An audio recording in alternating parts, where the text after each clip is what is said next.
लोगों की नहीं है, तो लिहाजा लोग जो है ये मेडिसिन बाकायदगी से इस्तेमाल नहीं करते। जो लोग मेडिसिन बाकायदगी से इस्तेमाल नहीं करते उन्हीं में भी पेचीदगियों के इम्कान भी ज़्यादा होते हैं। सर मिल्क ऑफ मैग्नीशिया क्या करता है? एंटासिड है ये, आपको जिसको कहते हैं सिम्टोमेटिक, अलामत को तो ख़त्म करेगा। सिम्टोमेटिक ट्रीटमेंट तो बहुत अच्छा है, लेकिन ये क्यूरेटिव ट्रीटमेंट नहीं है। ट्रीटमेंट नहीं है, अलामतें ख़त्म करने के लिए। जी, फौरी तौर पर रिलीफ मिलेगा। या अब जो आपने बात की मिल्क ऑफ मैग्नीशिया की, देखिए बहुत अरसे तक तो लोग milk of magnesia he use करते रहते हैं, उसके बाद जब कॉम्प्लिकेशन हो जाती है तो फिर डॉक्टर साहब के पास आते हैं। अच्छा, मतलब उसमें सिर्फ एक सिम्टम से फाइट उस बैक वक्त कर उन्हें लिया, फ़ायदा हो रहा मतलब होता है। इन्फेक्शन हुआ तो बुखार की दवाई खा ली, हाँ, बस बाकी वो इन्फेक्शन ट्रीट उनके हो ख्याल गया। में बस ये काफ़ी है। फिर जब कॉम्प्लिकेशन हो जाती है फिर वो डॉक्टर साहब का डोमेन शुरू हो जाता है। डॉक्टर साहब के पास जब पहुँचते हैं तो किसी न किसी कॉम्प्लिकेशन के साथ पहुँचते हैं, और ये सारा नतीजा ये सेल्फ मेडिकेशन का, जब बहुत अरसे तक लोग ये सिम्टोमेटिक ट्रीटमेंट खुद से लेते रहते हैं। ठीक है। अच्छा सर, जब किसी को अल्सर होता है तो फिर उसको क्या चीज़ें खाने से मना कर दिया जाता है?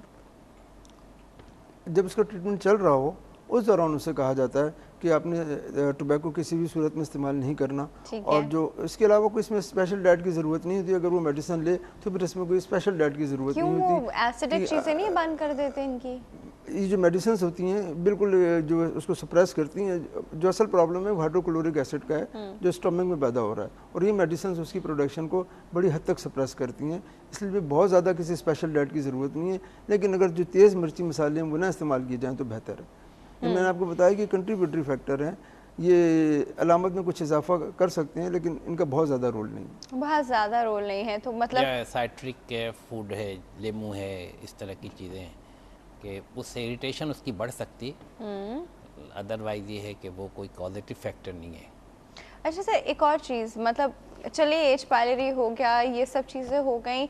अक्सर देखा गया है जो पेशेंट अल्सर्स के साथ आते हैं वो इन दी फर्स्ट प्लेस डिप्रेशन के पेशेंट होते हैं, तो फिर क्या उनका डिप्रेशन ट्रीट करना भी साथ में बहुत ज़रूरी है? बिकॉज दैट्स देयर क्रॉनिक चीज़, जो उनका क्रॉनिक डिप्रेशन चलता आ रहा है, क्या किया जाए सिचुएशन में? जाहिर सी बात है, अगर डिप्रेसिव इलनेस है तो डिप्रेशन को तो ट्रीट करना ही है। मैंने आपसे बताया था ना कि इसमें स्ट्रेस फैक्टर और ये चीज़ें बड़ी अहम है, क्योंकि जो इंटेस्टाइन है ये कोई इनर्ट चीज़ नहीं है, इसका कंट्रोल किसके पास है? दिमाग के पास है। रिकरेंस डिप्रेशन के पेशेंट में ज़्यादा हो सकता है? बिल्कुल हो सकता है। तो इन द फर्स्ट प्लेस उनका डिप्रेशन ट्रीट करना बहुत ज़रूरी है, क्योंकि एट टाइम्स पेशेंट कहते हैं डॉक्टर साहब आप बस इसका इलाज करें, बाकी हम देखा जाएगा, बाकी देखा जाएगा। देखें ना, दोनों एक दूसरी चीज़ों को ऑगमेंट करती हैं। मिसाल के तौर पर एक शख्स को पेप्टिक अल्सर की तकलीफ़ है, बहुत तकलीफ़ है, और ऑफ एंड ऑन उसको हो रही है, तो वो अगर ऑलरेडी डिप्रेसिव है तो उसको ये होगा यार मुझे पता नहीं क्या हो गया है, तो वो उसको एग्रीवेट करेगी उसकी डिप्रेशन को। डिप्रेशन बढ़ेगा तो वो अल्टीमेटली उसकी पेप्टिक अल्सर को एग्रीवेट करेगी। तो वो एक दूसरे को, दोनों चीज़ें जो है ना वो ऑगमेंट करती रहती हैं, बढ़ाती रहती हैं, दोनों एक दूसरे को तंग करती रहती हैं। डॉक्टर साहब, बड़ी इंपॉर्टेंट चीज़, मुझे एक बात बताइए, सोने की टाइमिंग, उठने की टाइमिंग, खाने की टाइमिंग, ना खाने की टाइमिंग, क्या इन चीज़ों से भी कोई अल्सर होता है? वो कहते हैं तुमने नाश्ता नहीं किया तुम्हारे पेट में अल्सर हो जाएगा, तुमने सुबह उठ के पहला कप चाय का पी लिया तुम्हारे पेट में अल्सर हो जाएगा। तो डॉक्टर साहब ये क्या चीज़ है?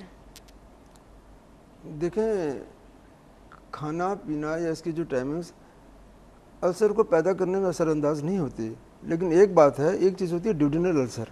अच्छा, हाँ, ये अलबत्ता ठीक है, अगर आपने खाया पिया ना हो या खाने के 2-3 घंटे के बाद जो पेन होता है वो होता है ड्यूडिनल अल्सर की वजह से। अच्छा, अगर गैस्ट्रिक अल्सर होगा तो वो आपको खाने के फ़ौरन बाद शुरू हो जाएगा, खाने के साथ ही शुरू हो जाएगा, और जो ड्यूडिनल अल्सर का पेन है वो खाने के 2-3 घंटे बाद होता है, इसीलिए उसको कहते हैं हंगर पेन, कि जो होता है ही भूख में।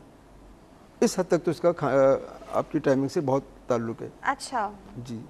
अच्छा, तो फिर आप खाना खा लेते तो सुकून आ जाता है? खाना खा लें तो सुकून। इसमें देखिए दो बातें, एक तो यह है कि नाइट एसिड सिक्रीशन, जब हम जाग रहे होते हैं तो एसिड सिक्रेशन है, तो फास्टिंग जूस इसीलिए पहले टेस्ट कराया करते थे एक। तो अब अगर कुदरत ने सोने का वक्त मुकर्रर किया रात को और आप जागते रहे, अब मैंने एक चीज़ ऑब्ज़र्व की है कि यंग लड़के इन शिकायत के साथ आते हैं, उनसे पूछो तो कहते हैं जी सारी रात हम कंप्यूटर पे बैठे रहते हैं। माँ बाप कहते हैं जी सारी रात, ये तो 3 बजे 4 बजे उठ के जाता है सोने के लिए। अब उनकी उम्र नहीं है ये, लेकिन वो आगे कहते हैं ये पेट में दर्द हो रहा है, जलन हो रही है, ये हो रही है। तो बेसिकली वो नेचर से लड़ रहे हैं, अगेंस्ट दी नेचर जा रहे हैं। तो फिर ये चीज़ है, अगर उनकी रेगुलेट हो, अपने टाइम पे सो जाएं, टाइम पे खा लें, तो फिर शायद ये प्रॉब्लम उनको ना होती। अच्छा सर, दूसरे एक कॉल आई थी, वो कह रहे थे कि कभी उनका स्टमक जो है वो कभी कॉन्स्टिपेशन की तरफ चले जाते हैं, कभी डायरिया की तरफ चले जाते हैं और बहुत गैसेस उनके पेट में बनती है, पेट फूला रहता है। इस पे भी बात करेंगे। कॉल है हमारे साथ। पहले कॉल से आने के बाद ये पहला क्वेश्चन हम डिस्कस करेंगे। जी अस्सलाम वालेकुम। वालेकुम सलाम डॉक्टर साहिबा। Good healthy morning. कौन बात कर रहा है? फहद अली, हैदराबाद। जी साहब कैसे हैं आप? सब खैर है, आप कैसे हैं? बिल्कुल ठीक ठाक। क्या कहना चाहेंगे? सवाल क्वेश्चन पूछना था एक। बिल्कुल पूछिए। ये डॉक्टर साहब, अगर ज्यादा अरसे तक अगर कैप्सूल हम खाते रहें तो उससे अल्सर के या गैस्ट्रिक अल्सर के चांसेस हो जाते हैं। क्या खाते रहे? कैप्सूल। कौन से कैप्सूल?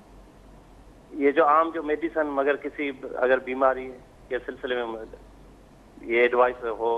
अच्छा, ज्यादा अरसे तक कोई भी दवाई खाते रहे किसी भी बीमारी की, मगर वो कैप्सूल कैप्सूल में खाते रहे। अच्छा ठीक मेरा है। भाई है, उसको ये थोड़ी शिकायत, जब कैप्सूल वो खा लेता है तो उसको अल्सर टाइप की ये हार्ट बर्निंग वगैरह ये जो है अलामत वो उससे जाहिर होती है। अच्छा चले जी, हम इस पे बात करते हैं, ठीक है? अच्छा, thank you so much for your call. अच्छा जी डॉक्टर साहब, अभी पहले उनका सवाल कर लें, वो गैस और वो कॉन्स्टिपेशन और डायरिया ऑल्टरनेट वाला। देखिए, ये जो अलामात बता रहे हैं इसको उनको संजीदगी से लेनी चाहिए, क्योंकि आंतों की बीमारी कोई भी मतलब आंतों की बीमारी के अलामात में से एक ये है कि अल्टरनेट डायरिया और कॉन्स्टिपेशन, ठीक है? तो क्या होता है सर, ये क्या हो कई क्या दफ़ा सकता आंतों है? में अगर मतलब खुदा न खास्ता, मैं नहीं कहता इनको है, लेकिन खुदा न खास्ता आंतों में कैंसर होता है तो वो इस खुदा न हाँ, खास्ता। खुदा न खास्ता, तो इस अलामत के साथ पेशेंट आता है कि जी कभी उसे डायरिया होगा, गैसेस बन रही कभी हैं। गैसेस बनने की तो बहुत सारी वजूहत होती हैं। हमारी डाइट का फैक्टर है, ये स्ट्रेस का फैक्टर है, ये सब चीज़ें उसके साथ हैं। This could be mainly indigestion as well only? तो जो गैसेस का मसला है वो इतना बड़ा मसला नहीं है, लेकिन उसके साथ ये जो अल्टरनेट डायरिया और कॉन्स्टिपेशन है, इसमें फिर उनको इन्वेस्टिगेट अपना करा लेना चाहिए, ताकि कुछ नहीं है तो कोई बात नहीं है, ठीक है? फिर सिंपली उनको जो है अपने डाइट को रेगुलेट और उसके साथ लैक्सेटिव या जो चीज़ लेनी है, लेकिन ये अंदर है एक कि कैमरा घुमा के देख लीजिए, पता चल लेकिन जाएगा, है ना? एंडोस्कोपी एक उसका मतलब हल है कि अंदर एंडोस्कोपी होनी चाहिए, सही। क्योंकि शुरू में अगर कोई चीज़ है तो वो उसका तदारुक हो सकता है, लेकिन वही चीज़ बढ़ती जाए, मुस्तकिल सालों आप ये होता रहे और फिर वो फैल जाए तो वो फिर चीज़ सही नहीं है। लेकिन ये कि इसको इनको संजीदगी से प्रॉपर किसी डॉक्टर को दिखा के उसको करवाना चाहिए। सही। अच्छा सर, कैप्सूल किसी भी बीमारी की वजह से कंटिन्यूसली कैप्सूल्स खाने से ही होता है? मैंने शुरू में भी जिक्र किया था कि non steroidal anti inflammatory drugs, एक ये प्लस स्टेरॉइड्स, वो सर वो कैप्सूल फॉर्म में तो नहीं होती, वो तो टैब्स होती हैं। ज़्यादातर टैबलेट फॉर्म में होती हैं, इसके अलावा कैप्सूल फॉर्म में भी अवेलेबल हैं कुछ, और उसके अलावा आ जाते हैं स्टेरॉइड्स। मैं आपको एक बात बताऊं कि ये आपने बहुत अच्छी बात है कि हमारे यहाँ पर क्वेकरी बहुत आम है, हमारे यहाँ पर क्वेकरी इस कदर आम है, और वो जो लोगों को मेडिसिन देते हैं वो अगर पेन किलर भी देंगे तो फिर वो ये नहीं देंगे जिस तरीके से हम लिख कर देते हैं, वो उसी पाउडर को, स्टेरॉयड को और इस पेन किलर को कैप्सूल में डाल कर देते हैं कि कैप उसका ले लेते हैं, उसमें डाल कर देते हैं, और लोगों को बड़े अरसे तक पता ही नहीं चलता, वो समझते हैं हम दर्द के और फलां चीज़ के कैप्सूल खा रहे हैं, उसके अंदर जो है यही पेन किलर मेडिसिन और स्टेरॉयड्स होते हैं। लो जी, तो इस चीज़ पर भी तवज्जो देने की बहुत ज़रूरत है। हेलो डॉक्टर साहब, क्यों डरा रहे हैं? ये ऐसा होता है? ऐसा बहुत ज़्यादा हो रहा है, और मेडिसिन यही होती हैं, एलोपैथिक मेडिसिन होती हैं, लेकिन उसकी शेप को चेंज कर दिया जाता हकीम है। हैं या कोएक्स हैं तो वो भी दवा देते हैं, तो ये खाली कैप्सूल मिल जाते हैं मार्केट में। अब उसमें भर के आप दवा दे दें, मट्टी दे दें, कुछ भी दे सकते हैं। मरीज़ को तो नहीं पता कैप्सूल की शक्ल में वो लेके आता है। सही। तो रैपिड रिलीफ के लिए कि जी तीर की तरह 2 खुराक दमे की दवा है मिसाल के तौर पे, वो कैप्सूल की शक्ल में दे दिया स्टेरॉइड, मरीज़ ने खाया कि लगा साहब वो तो बहुत ज़बरदस्त है, उन्होंने 4 कैप्सूल दिए तो उससे ऐसे ठीक हो गया, मैं तो वैसे ये ठीक हो चीज़ गया, है। डॉक्टर बड़ा अच्छा था। हाँ, लेकिन ये है कि कोई रेगुलर कैप्सूल है किसी ब्रांडेड कंपनी का है, या मतलब ये कि जो एक मुस्तनद डॉक्टर या हकीम जो भी लिख रहा हो, तो उससे नहीं होनी चाहिए, क्योंकि कैप्सूल तो कुछ नहीं है, एक फॉर्म है आपकी दवा लेने की। आप टैबलेट नहीं खा सकती, आपको कैप्सूल की शक्ल में दे दी गई, या कोई ऐसी चीज़ है जो पाउडर की शक्ल में है, तो अब आप उसको मुंह में फाँक तो नहीं सकती, तो कैप्सूल में वो कंसनट्रेट होके आगे आपने खा सही। लिया। सब बड़ा इंपॉर्टेंट सवाल है सारी माँ और सारी बच्चियों के लिए जो डाइटिंग पे चली जाती हैं कहते हैं डाइटिंग जो है वो बहुत ही लीडिंग कॉज है अल्सर्स होने का स्टमक में, करेक्ट?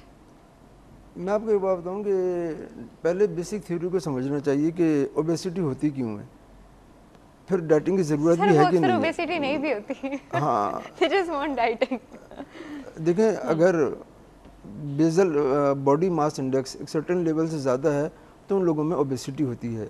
और ये वज़न से होता क्यों ज़्यादा है? जब हमारा इंटेक ज़्यादा हो और हमारी कंजम्पशन कम हो। अब अगर ओबेसिटी कम हो गई, किसी को अपना वेट कम करना है, तो सबसे पहली तो बात है कि वो अपना इंटेक आहिस्ता आहिस्ता कम करे, और दूसरा ये कि अपनी वो फिजिकल एक्टिविटी में इजाफा करे। अगर वो ये दो चीज़ें करेंगे तो उनका ये प्रॉब्लम भी हल हो जाएगा और कोई नया प्रॉब्लम उनको पैदा भी नहीं होगा।